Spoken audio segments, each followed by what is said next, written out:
Devastation and tragedy today. A massive earthquake strikes Nepal, killing hundreds, and many more are still missing tonight.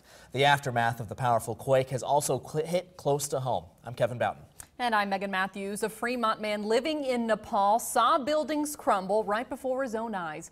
Reporter Emily Zink spoke to his mother tonight, who could only talk to her son through satellite phone.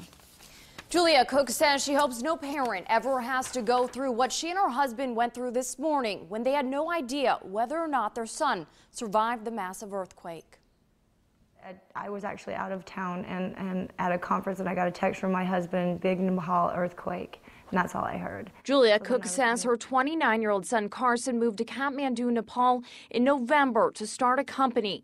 Carson loved life in Nepal's capital city, but this morning, a 7.8 magnitude earthquake rocked the entire country. Of course, all the cell phones are down and the internet is down, so he got a hold of a satellite phone. Julia was relieved to hear Carson's voice at the other end of the phone. I was driving home from South Dakota, and he gave me a call, and I started to cry, and he goes, "Mom, please don't cry. Everybody's crying over here. Just don't cry. I'm okay." Carson told his mother he was laying in bed when chaos struck. He said it literally felt like his whole house was a tilt-a-whirl, and so he realized what was going on, and he jumped out of bed and screamed, "Earthquake, we got to get out of the house." Julia says her son ran down the street as the ground moved below him. Buildings turned to rubble right before his eyes. And he said it was just the most devastating experience he has ever witnessed. He said, "Mom, life can change in a heartbeat, and you better appreciate every day."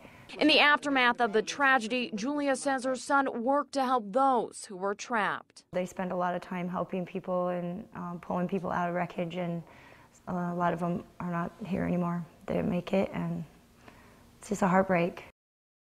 Julia says her son Carson has no plans of returning home. He will do whatever he needs to do to help with the cleanup efforts. Live in the news center, Emily Zink, KMTV Action 3 News. Thanks, Emily.